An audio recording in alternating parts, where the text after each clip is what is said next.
banget lah. Gak usah, soalnya boleh juga nih sih kesukaan bareng mama. Soalnya belakangan sering posting joget-joget itu sama mama. Ini kedekatannya seperti apa sih Mbak? Sebenarnya sih kita biasa aja ya, maksudnya bukan yang sekarang baru deket gitu, enggak, memang dari dulu aja. Cuman kan zaman sekarang ini udah ada fasilitas gitu kan, kayak aplikasi kayak TikTok yang kita bisa joget bareng, yang sama anakku juga sama Lasya juga, jadi sama cucu gitu. Jadi ya memang seru-seruan aja sih sebenarnya. Cuman karena ada aplikasi, ada apa penyaluran lah gitu, jadi makanya baru ke blow up gitu, kelihatan sama orang-orang. Nah biasanya kalau yang bikin konten duluan tuh idenya siapa sih? Kak Mbak Tessa atau saya? Mama? Tapi mama pernah gitu ikut-ikutan, iya ikut mama ikut gitu aja sih palingan. Atau mungkin gimana kan diajakin joget-joget di usia yang sekarang tuh gimana nih antusiasnya ngeliat? Ya kan, karena saya dari sejak muda memang saya penari gitu loh, jadi dan seru-seruan. Jadi sampai sekarang pun diajak joget ya ayo aja gitu, apalagi Tessa kan dari seorang balerina ya, terus anaknya juga balerina, jadi klop lah kita kalau mau joget-joget gitu. Tapi kan joget-joget yang zaman sekarang kan yang seru-seruan gitu, nggak yang serius yang gimana gitu, jadi ya asik aja sih. Mungkin kedekatannya selain buat konten bareng apa aja sih yang dihabisin Mbak Tessa sama mama? Mungkin sering curhat atau gimana gitu? Ya gimana ya, kalau kita sih keluarga yang bukan apa ya, bukan yang menghilang terus tiba-tiba ada menghilang. Ada kita tuh kekeluargaannya erat lah, kencang, hampir bukan hampir tiap minggu, tapi tiap minggu kita pasti gereja bareng. Terus kalau ada acara ya kita terus kayak misalnya mama papa kan suka nonton, saya juga suka nonton film, kita sering nonton bareng. Terus apa banyak lah, maksudnya banyak untuk family time-nya itu kita lakukan gitu. Quality time juga bersama keluarga juga banyak kita lakukan gitu. Jadi bukan yang tiba-tiba ada terus jarang-jarang kumpul gitu, enggak, kita sering banget sih. Oke. Mungkin mama sendiri nih, maksudnya di usia sekarang masih bisa melihat Mbak Tessa gitu yang merawat dari kecil sampai usia Mbak Tessa sekarang, itu gimana sih perasaannya? Maksudnya dikasih umur panjang, bisa ngeliat cucu juga bahagia kayak gitu. Yang pertama pasti saya mengucap syukur senantiasa ya, karena saya melihat Tessa ini juga salah satu strong woman ya, karena dia kuat, dia pekerja keras, dan dia orangnya punya disiplin yang sangat tinggi gitu dalam segala hal. Jadi dari situlah mungkin ada beberapa orang atau bahkan anaknya sendiri sering kali tidak bisa sesuai dengan apa yang diterapkan sama Tessa terhadap anak-anak. Tapi kalau kita sebagai orang tua ya saya senang-senang aja melihat hal yang bagus ya yang Tessa lakukan. Jadi saya terus mendukung dengan apa yang Tessa kerjakan saat ini ya. Apalagi dia memang benar-benar saya melihat dia seorang yang betul-betul strong woman. Tapi ada nggak mungkin mama yang kebiasaan Kak Tessa gitu dari kecil nih sampai sekarang pasti ada gitu, mungkin manja-manjanya atau suka ngedusel-dusel kalau mau tidur yang dari kecil kebiasaan masih dibawa sampai sekarang? Ya, saya masih dibawa sekarang apa ya? Yang jelas pasti dia memang dia pasti yang seneng nonton ya, itu nggak pernah telat gitu ya hubungin kita, mah yuk nonton, kita mau tinggal saya tinggal di Cibubur, Tessa di daerah Duren 3. Papahnya begitu dengar ayo mah nonton langsung kita lari. Jadi sebenarnya kebiasaan nonton itu dari saya kecil, karena mama papa suka nonton dari kecil, dari bayi udah diajakin nonton. Ketularan lah sama saya gitu, sampai sekarang nggak pernah hilang. Nah kalau ada film baru tuh paling rajin, ada film baru nih ayo nonton yuk gitu. Mau hari apa aja gitu. Itu satu quality time-nya nonton. Iya, yang paling sering kita lakukan. Nah selain nonton biasanya apa aja sih kegiatan kalau misalnya lagi quality time bareng keluarga ini?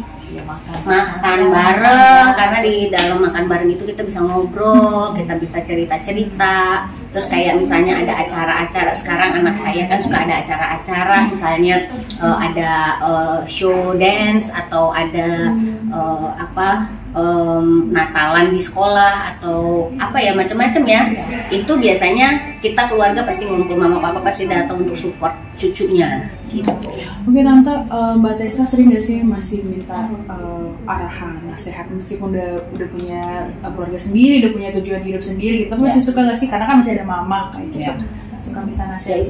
itu pasti ya, dia terutama minta dukungan doa ya, karena saya sendiri yang sudah dipercaya oleh Tuhan sebagai hamba Tuhan ya bersama papahnya.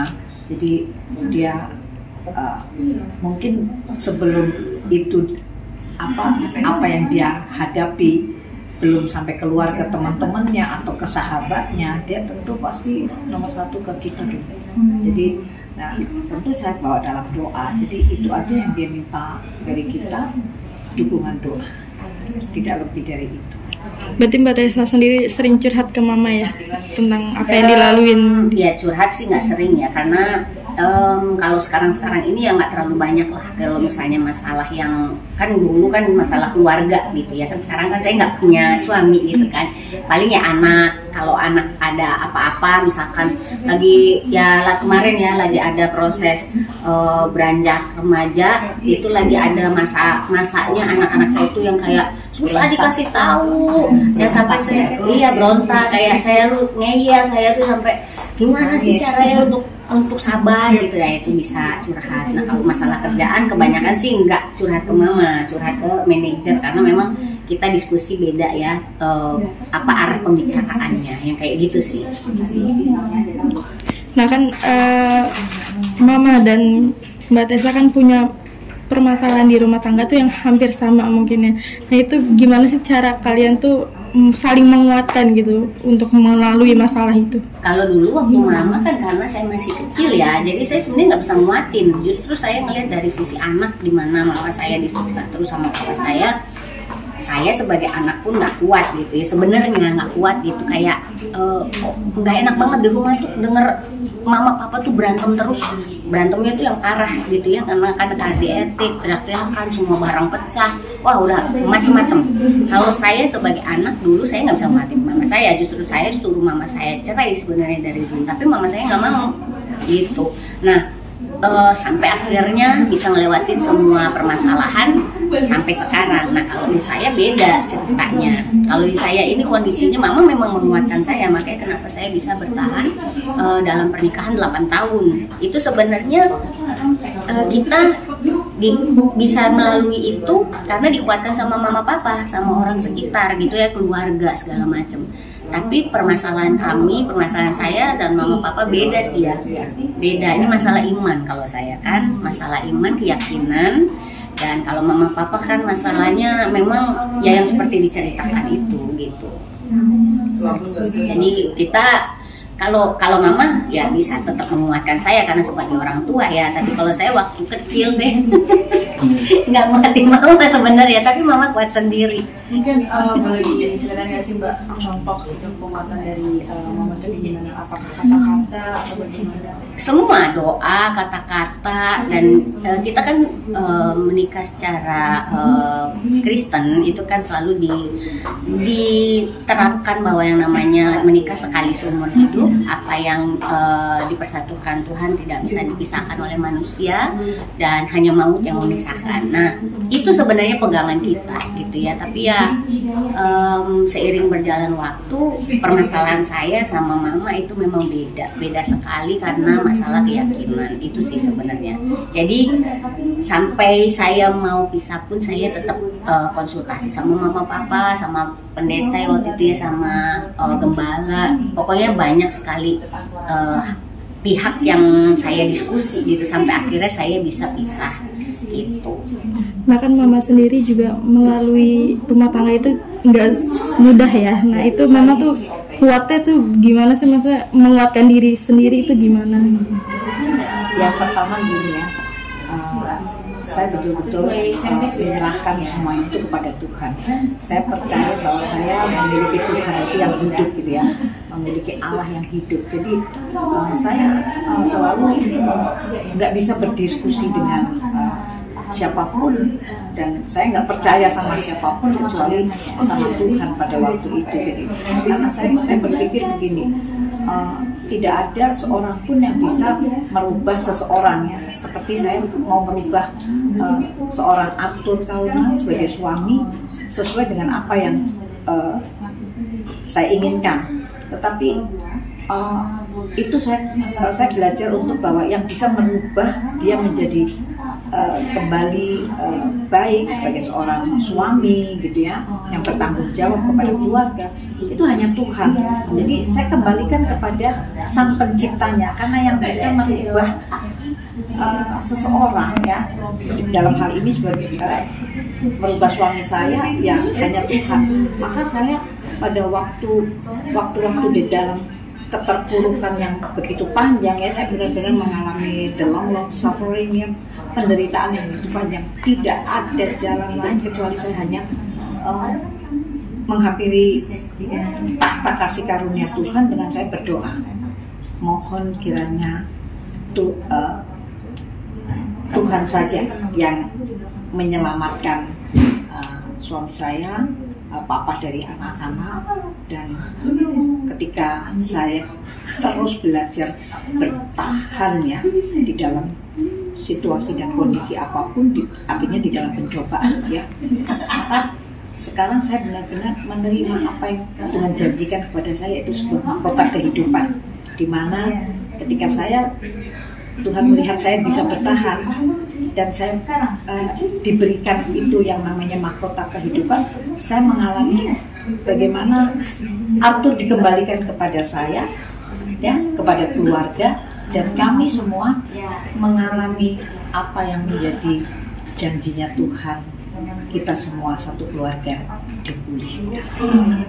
Nah, mungkin Mbak Tessa sendiri nih kan, nggak semua orang di usia Mbak Tessa tuh masih ada boleh ceritain dari si arti, mungkin arti ibu buat Mbak Tessa gitu. Saya di usia sekarang Mbak Tessa masih merasakan dari saya kedua orang tua, cucu-cucu juga masih merasakan. Iya, ya kalau lengkap sih nggak, adik saya kan udah nggak ada juga. Ya kalau saya bilang gitu ya, kita tetap harus bersyukur untuk apapun yang kita hadapi dan kita punya sekarang gitu. Kalau mama papa saya sampai sekarang bisa sehat, saya yakin karena ada rencana Tuhan di dalamnya. Karena mungkin mereka punya tugas di dunia ini belum selesai, mereka masih banyak buktinya nih sekarang bersaksi terus, ya kan, tentang kehidupan bagaimana papa dulu mama menghadapi papa gitu kan, ya, supaya bisa betul, supaya kita bisa menguatkan semua yang ada gitu. Dan kesehatan juga itu kan berkat dari Tuhan. Kita tuh nggak neko-neko juga, ya, kita nggak neko-neko. Mama papa juga orang yang memang suka pergi keluar kota nyetir sendiri, sampai akhirnya ya itu yang bikin sehat juga kayaknya, ya. Jadi kayak otak tuh tetap bekerja, jadi tidak cepat pikun, tidak cepat sakit, ya. Sakit juga ada lah yang namanya orang tua lah, tapi semua bisa dilalui dengan baik, ya, semuanya bisa selesai, ya. Jadi ya semua proses tetap disyukurin sih, itu aja sih. Kunci utamanya adalah selalu bersyukur sih sebenarnya, karena saya juga bersyukur karena sampai sekarang mama papa, ya, kita sebenarnya udah nggak muda lagi. Mama 70, papa 72, saya 47. Kayak orang pikir zaman dulu mungkin kalau gue udah umur 50 kayak apa, ya kayak ginilah bentuknya gitu. Selama kita selalu bersyukur, bahagia, beginilah bentuk kami. Jadi kayak biasa aja gitu, jangan nganggep ya udah umur 50, udah mau 70 itu kayaknya udah rentak banget. Enggak, sebenarnya enggak, tergantung orangnya masing-masing, hati dan pikiran bagaimana, nah itu nanti akan terpancar dalam kehidupan kita. Nah kan ini Mbak Tessa juga habis bertambah usia nih. Di usia yang sekarang apa sih wishlistnya gitu, apa pencapaiannya? Ya, pokoknya semakin bahagia, keluarga makin diberkati, anak-anak makin berkati, anak-anak makin mandiri, makin dewasa. Terus saya juga semakin menjadi ibu yang baik buat mereka, bisa menjadi contoh yang baik juga. Mama papa tetap sehat juga. Pokoknya kita kalau saya pribadi, ya itu ya tadi, ya, yang saya bilang, saya selalu tetap bersyukur untuk apapun yang saya dapatkan. Orang juga bilang kok tetap ini ya bisa happy terus gitu, ya, karena kita ya jalanin apa adanya, jangan adanya apa gitu. Jadi kita ya santai aja gitu loh, jangan 47 tahun terus itu kayak usia yang kayak gimana banget gitu. Enggak lah, kita santai aja, selama semuanya dihadapi dengan santai, selalu bersyukur, ya kita enteng juga gitu ngadepin kehidupan gitu. Tapi ada keinginan untuk mempunyai pasangan lagi nggak sih Mbak? Ada dong pasti. Kalau yang namanya nikah lagi pasti ada. Cuman ya itu tadi ya, kita nggak mau buru-buru. Saya nggak mau buru-buru. Kalaupun nanti saya punya pasangan yang memang benar-benar mau jadi calon suami, saya juga akan serahkan juga sama keluarga, sama anak-anak. Bukan keputusan saya sendiri, sama Tuhan pastinya. Itu bukan keputusan saya sendiri gitu loh, karena kan saya kalaupun mau menikah lagi udah seumur hidup, untuk seumur hidup yang benar-benar seumur hidup yang tidak ada kegagalan lagi gitu. Jadi makanya sekarang santai lah, kalau memang nanti ada waktunya nikah lagi pasti dikasih kok sama Tuhan. Ada kriterianya Mbak? Kriterianya takut Tuhan, punya iman yang kuat, terus ya bisa menjadi iman juga, kepala rumah tangga buat anak-anak, buat saya, jadi penyayang keluarga, penyayang anak-anak, terus bertanggung jawab, dewasa juga.